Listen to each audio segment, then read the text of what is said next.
சட்டமன்றத்தில் நிறைவேற்றப்பட்டு அனுப்பப்படக்கூடிய மசோதாக்களுக்கு ஆளுநரோ குடியரசுத் தலைவரோ ஒப்புதல் அளிக்க உச்சநீதிமன்றம் காலக்கெடுவை விதித்து உத்தரவை பிறப்பித்திருந்தது. இந்த நிலையில் குடியரசுத் தலைவர் தரப்பிலிருந்து 14 கேள்விகள் உச்சநீதிமன்றத்திற்கு அனுப்பப்பட்டிருந்த நிலையில் தற்பொழுது அரசியல் சாசன அமர்வானது அதற்கான தீர்ப்பினை வாசித்து வருகிறார்கள். அதில் இடம்பெறக்கூடிய விஷயங்கள் மாநில உரிமை சார்ந்த முக்கியமான பிரதிபலிப்புகளை ஏற்படுத்தும் அப்படின்ற ஒரு எதிர்பார்ப்பு நிலவக்கூடிய நிலையில அந்த தீர்ப்பு வாசிக்கப்பட்டு வருகிறது. கூடுதல் விவரங்களை வழங்கி வருகிறார் எம்முடைய செய்தியாளர் மதியழகன். மதி, தற்பொழுது அந்த வழக்குல என்ன விசாரணை அப்படின்றத நம்ம பார்த்துட்டு இருக்கோம். இதுல குறிப்பாக இன்றைக்கு மாநில உரிமைகள் தொடர்பான அம்சங்களும் இந்த தீர்ப்புல இடம்பெறும் அப்படின்ற எதிர்பார்ப்பு தான் நிலவுது. இதுவரைக்கும் உச்சநீதிமன்றம் இந்த தீர்ப்பை வாசித்திருக்கிற வரையில் அது தொடர்பாக என்னென்ன அம்சங்கள் இடம்பெற்றிருக்கிறது? தீர்ப்பு வாசித்து வரக்கூடிய நிலையில் தற்பொழுது தீர்ப்பினுடைய முக்கியமான அம்சங்கள் வெளியாகி இருக்கின்றன.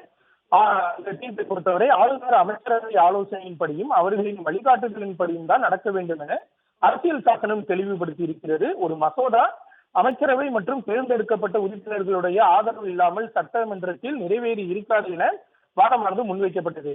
இதில் முதல் பிரச்சனை, மசோதா மீது ஆளுநர் என்னென்ன நடவடிக்கைகளை எடுக்கப்பட வேண்டும் என்பது குறித்துதான் வைக்கப்பட்டதாகவும் நீதிபதிகள் தங்களது தீர்ப்பில் குறிப்பிட்டிருக்கிறார்கள்.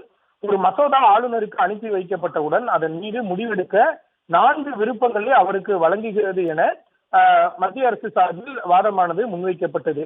இன்னொரு தரப்பை பொறுத்தவரை 3 வாய்ப்புகள் மட்டும்தான் அவருக்கு இருக்கிறது. அது ஒப்புதல் அளிப்பது, நிறுத்தி வைப்பது அல்லது அந்த மசோதாவை சட்டமன்றத்திற்கு திருப்பி அனுப்புவது. அதே போல 2வது முறை நிறைவேற்றம் செய்து அனுப்பும் பொழுது ஆளுநர் அந்த மசோதாவை கட்டாயம் ஒப்புதல் அளிக்க வேண்டும் எனவும் வாதம் வைக்கப்பட்டதாகவும் நீதிபதிகள் தங்கள் தீர்ப்பில் குறிப்பிட்டிருக்கிறார்கள்.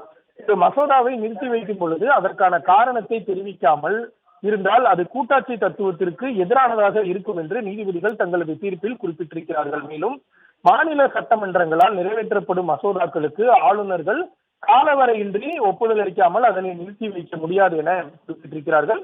இந்தியாவின் கூட்டாட்சியில் ஆளுநர்கள் ஒரு மசோதா தொடர்பாக அவையுடனான வேறுபாடுகளை தீர்க்க பேச்சுவார்த்தை செயல்முறையை மேற்கொள்ள வேண்டும் என்றும் இடையூறு விளைவிக்கும் அணுகுமுறையை மேற்கொள்ளக் கூடாது என்றும் நீதிபதிகள் தங்களது தீர்ப்பில் குறிப்பிட்டிருக்கிறார்கள். அரசியல் சாசன பிரிவு 200 கீழ் மசோதாக்கள் மீது முடிவெடுக்க ஆளுநருக்கு 3 வாய்ப்புகள் தான் இருக்கிறது. மத்திய அரசு சொல்வது போல 4வது வாய்ப்பு இல்லை எனவும் நீதிபதிகள் குறிப்பிட்டிருக்கிறார்கள். அதாவது ஒரு மசோதாவிற்கு ஒப்புதல் அளிக்க வேண்டும் அல்லது நிராகரிக்க வேண்டும் அல்லது அந்த மசோதாவை மீண்டும் சட்டமன்றத்திற்கு அனுப்பி வைக்க வேண்டும்.